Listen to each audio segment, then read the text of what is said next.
Oh man, wonders will never cease. You are Locked On MLB, your daily MLB podcast. Part of the Locked On Podcast Network, your team every day.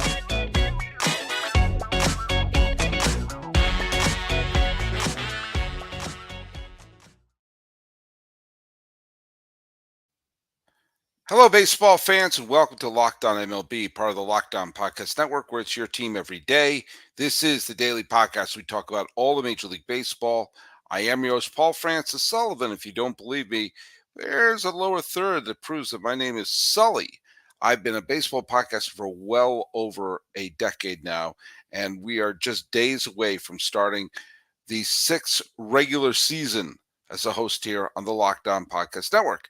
Follow us at Locked On MLB Pods on Twitter, or whatever it's called now, on Instagram. I am your pal Sully, but Sully Baseball on Twitter, Sully Baseball Podcast on Instagram. And for those of you who are leaving comments on YouTube or wherever else you go here, be sure to leave your comment with a hashtag Everyday Sully, so we have an idea who is following us each and every day.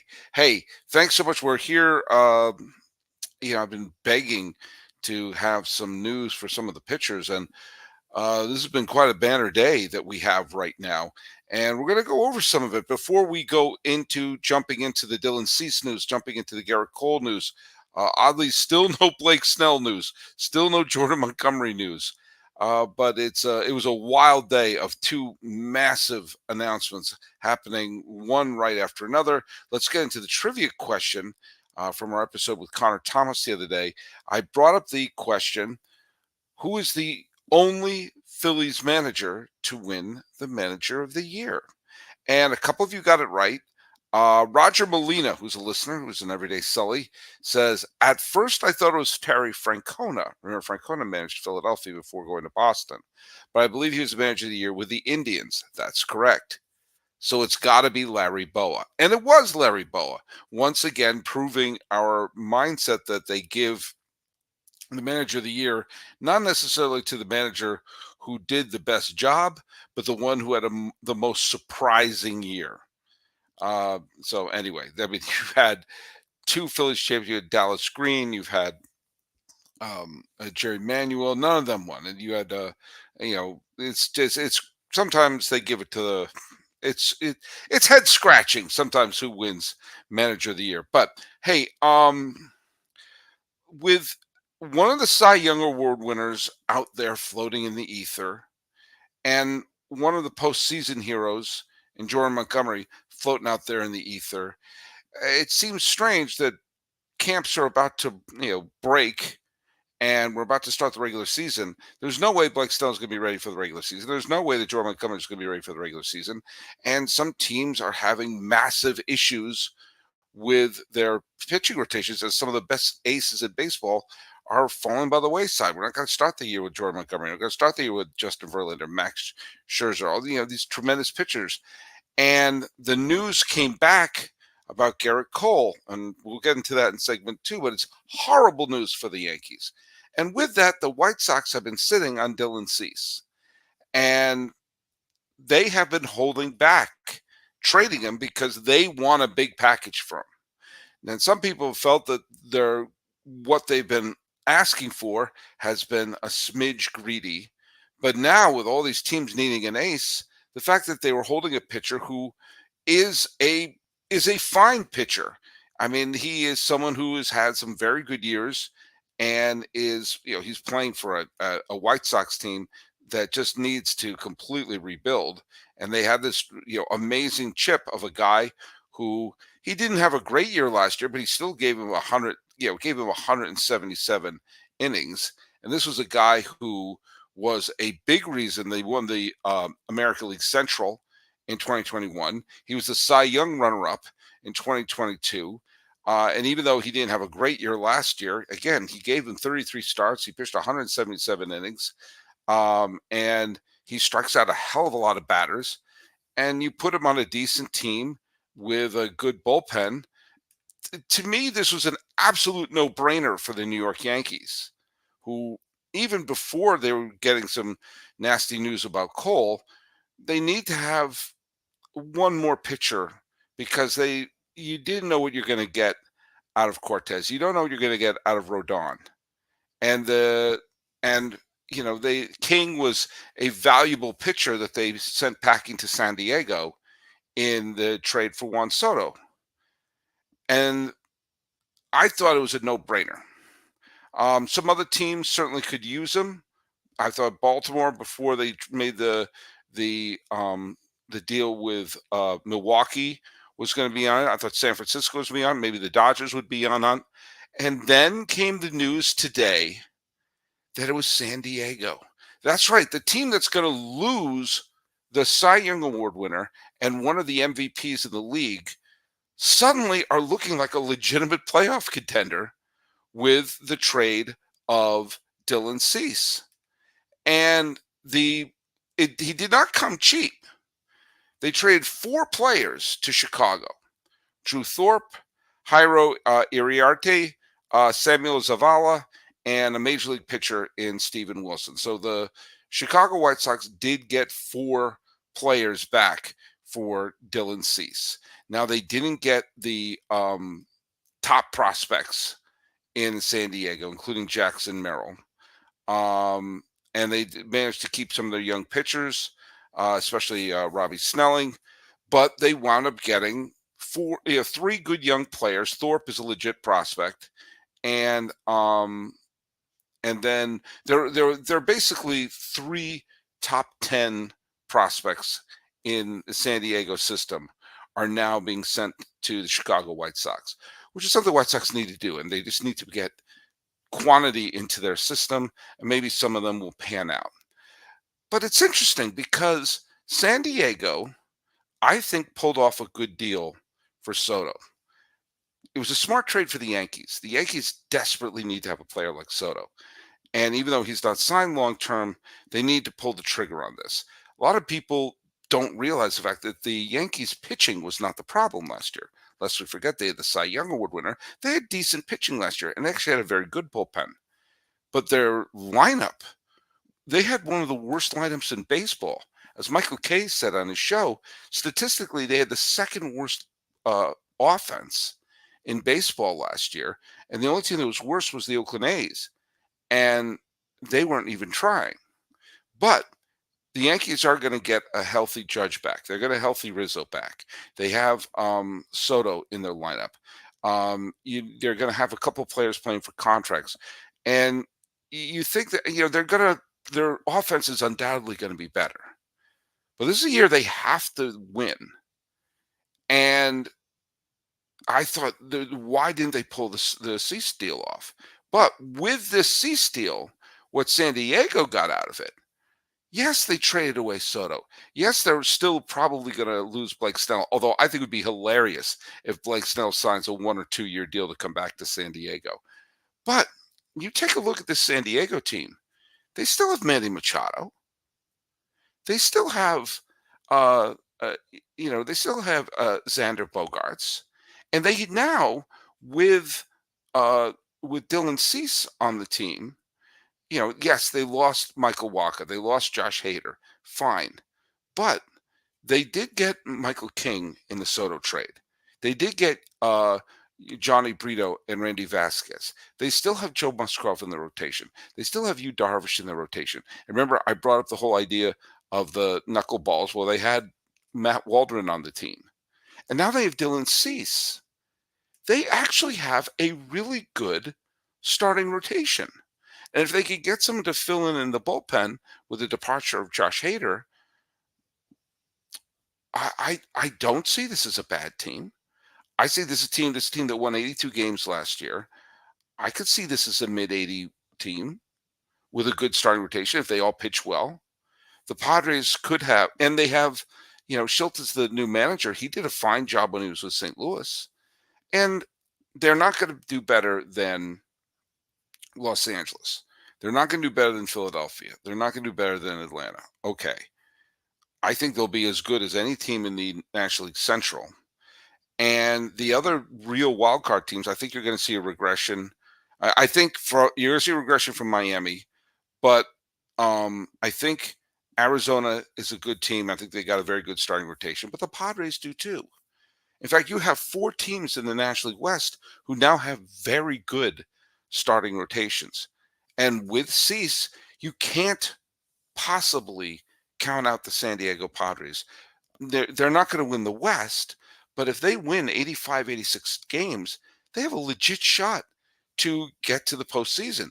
And I think because they didn't blow the Juan Soto trade, they got a couple of pitchers who got help right away. They didn't blow up their farm system. Yes, they gave away 3 of their top 10 prospects. They didn't give up their best ones. And so this is, I think, a quality San Diego team who managed to get through this, losing some top all-star players, and who knows, may actually be better. Well, right now, it is time to think long and hard about the concept of what is on your television and how you are watching television, which brings us to our good friends at Fire TV. That's Amazon Fire TV. Now, what the heck is this all about? Now, I know that television become more and more confusing. It used to be you turn on the TV and there are your channels. Now things are all over the place and it's difficult to understand where your destinations are going to be for the best things. Well, Fire TV, that's your destination for sports, for live games, to highlights, to in-depth analysis. Fire TV offers an amazing viewing experience with smart TVs, as well as the Fire TV stick that you can plug into your existing TV that provides access to millions of movies and television shows, as well as free and live TV. Whether it's opening weekend for baseball or the games playing in Seoul, or the college basketball tournament, which is right around the corner, you are going to want to have a Fire TV. Fire TV recently created Fire TV channels to deliver a constant supply of the latest videos from your favorite sports brands, all for free. That includes all of us at the Locked On Network, as well as big pro leagues and college conferences as well. Fire TV channels lets you dive to all the in-game analysis, highlights, and more to keep up to date in the latest of the world of sports. March Madness, NBA, Major League Baseball, National Hockey League, and more, not to mention great news, entertainment, gaming, travel, cooking videos as well. Check out Fire TV Channels app on the Fire TV and Alexa devices. If you haven't checked out Fire TV Channels, you should, and trust me on this. Learn more. Visit Amazon.com/LockedOnFireTV.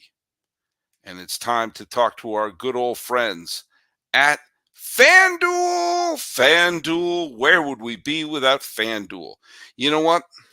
The March Madness is just right around the corner.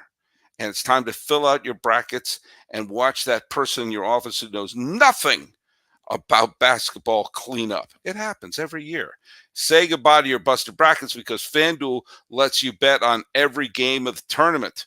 Whether you're betting on a big upset or a number one seed, it's time to go dancing on America's number one sports book. Right now, new customers get $200 in bonus bets if your first $5 bet wins. That's $200 to use on point spreads, money lines. You can even pick who's going to win it all. Just visit FanDuel.com/LockedOn and bet on college hoops until they cut down those nets.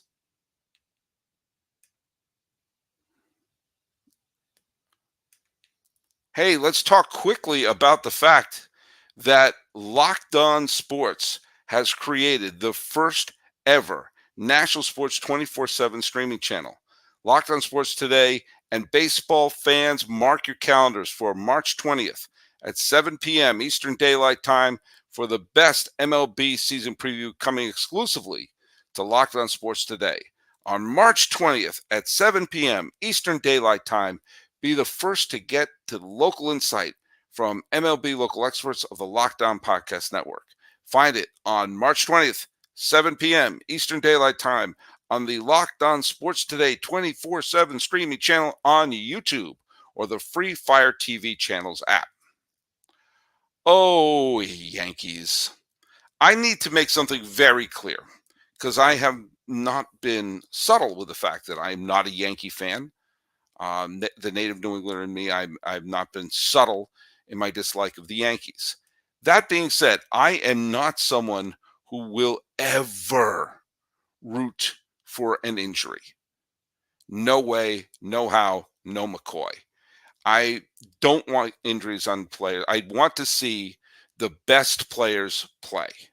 And I want to see if you want to beat the Yankees, you don't want to beat the Yankees with a patchwork rotation. You want to beat their best. Any team you want to beat their best. That's kind of the idea of it. You want to see the best players play. I get zero pleasure out of seeing injuries of any player because I want the best players on the damn field. And Gerrit Cole is the best pitcher in the American League. He's a Cy Young Award winner. The fact that he wasn't put into the Game 7 of the 2019 World Series is still one of the dumbest postseason decisions, at least until Blake Snell was pulled from Game 6 of the World Series the very next year. Well, I want him on the mound. He's an old-fashioned throwback ace with a big, huge contract who went into the MRI tube, and you knew it wasn't going to be good. Now, fortunately for the Yankees and for baseball, it looks like he didn't have a tear in his elbow. But it's enough to have him miss a couple of months. And the way we've seen the Yankees deal with injuries recently, I don't trust them any further than I can throw them. It doesn't seem like in the last bunch of years, like, he had a zit. He just had to be left because he had a zit on his neck. And the very next day, they appear in a full body cast. And so we hope to get him back by 2038. Players have just been falling left and right to injuries to the point where Stacey Gotsulias on Locked On Yankees started calling her show a MASH report. This is a huge blow for the Yankees because their rotation was not that deep. Now, if they get a good season out of Rodon, and how could you get a worse season you got last year? If you get a decent season out of Cortez, this is all fine, but it's all predicated on every 5 days, you're going to have an ace pitcher throwing a game like an old-fashioned ace. And it looks like even if things go well, he's going to miss the first third of the season. The first third, April and May. Now, I say you can't really start looking at the standings until after Memorial Day. That's when I start tallying the summer score. All that's fine, and that's also dandy. But that means those first 2 months, you're not even going to have Cole. And that's just assuming you're not going to get worse news. That's just assuming that he's going to have whatever treatment he's going to have. He's going to recover and come back. He's not going to be at full blast. He's not going to be at full blast in June. And in best case scenario, he's not going to be at full blast in June. And so you look at what the wild card situation was. The Orioles were better than them before this injury. The Orioles are better than them now, especially after Corbin Burns was traded to the Baltimore Orioles and there's new life in the team because of the new ownership. I'm not saying it's perfect.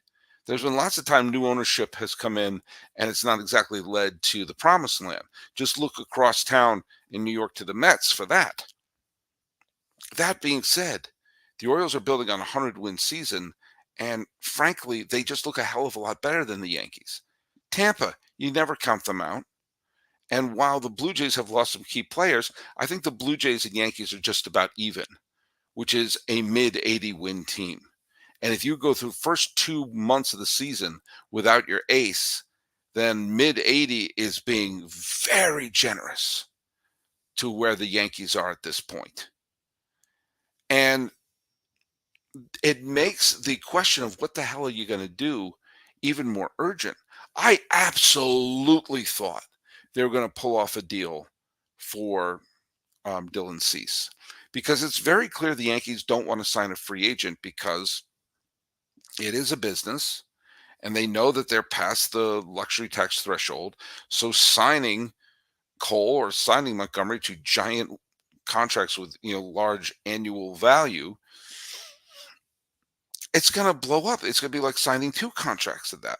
which is why I thought if they said, hey, let's put together some package of prospects and you bring in Dylan Cease. Again, I'm not saying Dylan Cease is the second coming of Grover Cleveland Alexander, but he at least would be a solid major league pitcher in the middle of their rotation or heading up the rotation. Now that's off the table. And if they're not going to sign Montgomery and they're not going to sign Snell and they're not going to trade for Dylan Cease, and I think the Red Sox are going to sign Montgomery. They've been playing footsie with Montgomery for a long time. The Lucas Giolito has gone to surgery. It makes complete sense. I do think Snell is going to sign with San Francisco, although right now I don't take him returning to San Diego off the map right now. Who knows? He may go to Philly. He may go to Baltimore. I don't know, and neither do you. I think he's going to stay in the West Coast. There's rumors he wants to play in Anaheim, which is a nice place to be a millionaire. But the Yankees have to do something because they acquired Juan Soto and they only have him for 1 year right now.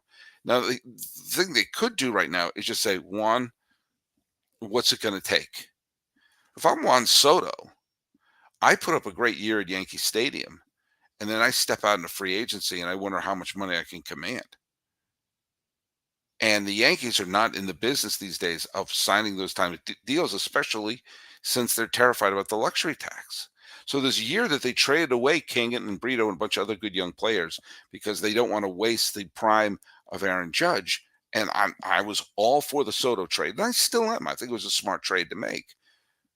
But the pitching depth that they don't have, they traded some young pitchers as well to get Alex Verdugo. Again, they needed to get some left-handed bats into the lineup. I understand that, and so do you. But holy cow, to paraphrase Phil Rizzuto, this is horrible news. And this could be the difference between them making the playoffs and not. And if you're Juan Soto and you walk in and say, yeah, I'm with a Yankee team that's really expensive that missed the playoffs for the second straight year, I'm going to go be a free agent and see who will sign me. And the Dodgers say, we'll sign you if you defer all your money or something crazy like that. This is a no small matter for the Yankees. They have to go for it this year. They did go for it this year. They pushed their chips in the center of the table and got Soto. But right now, they went 82-80. I think now they're only 2 or 3 games better than that. And that may not be enough to punch a card to the postseason. It is in the National League. I don't know if it is in the American League. I don't. So what the hell are the Yankees supposed to do? Hey, fans of daily fantasy sports, do I have a place for you? Prize Picks is the easiest and most exciting way to play daily fantasy sports. This isn't you playing thousands of other players. You can pick more than or less than on a 2 to 6 player stat projection and watch the winnings roll in. Football season is over, but the action on the floor is heating up. With college basketball taking over the next month, there's no shortage of high-stake tournaments. Turn your hoops knowledge into some serious cash. You want to play alongside some of Prize Picks' favorite players like Meek Hill or Sugar Sean O'Malley? You can find community plays under the promos tab of the app to view entries of some of the biggest names in the Prize Picks community each week. I'm going to play this week, and I expect Devin Booker to give me more than 30 points and Jason Tatum of my Celtics to pull down 10 rebounds. Download the app today and use code LOCKEDONMLB for a deposit match up to $100. Once again, download the app today and use the code LOCKEDONMLB for a first deposit match up to $100. Prize Picks. Pick more. Pick less. You know what? It's that easy.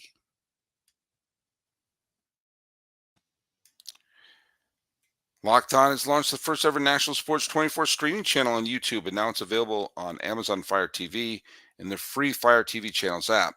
Locked On Sports Today is here for you 24/7, covering the top sports stories of the day with local experts of Locked On, plus our national shows covering every league. Find Locked On Sports Today now available on the free Fire TV channels app. That's where you find that.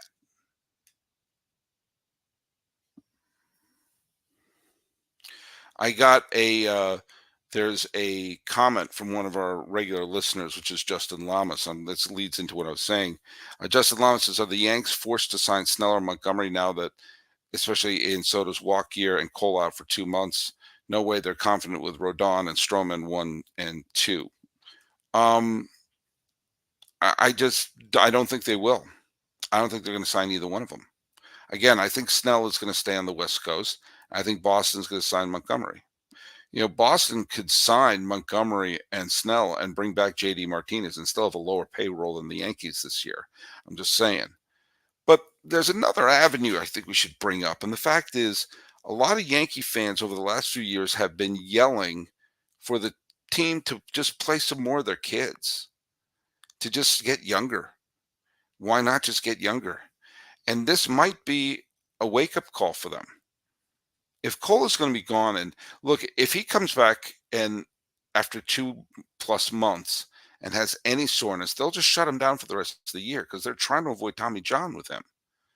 And if you're not going to get a good year out of Rodon and everything like that, then I think they should just take a look at Luis Gill and Will Warren or Chase Hampton or bring up Clayton Beater. I think all these people who are like in the farm, bring them all up. See what you got. Maybe you wind up having a 3 or 4 starter that's already in your system. And if you go Stroman, Rodon, and 2 young pitchers, that may be better than signing Blake Snell. The biggest problem I have with Blake Snell, other than the fact that his peaks are incredibly high and his valleys are just mediocre. He's a good pitcher who's had a couple of tremendous peaks, and he just timed his Cy Young year to his free agency year. But I think there's a reason why people are shying away from him. And no, it has nothing to do with silliness like they want to stick it to Scott Boras. Forget that. They just want to have a good team.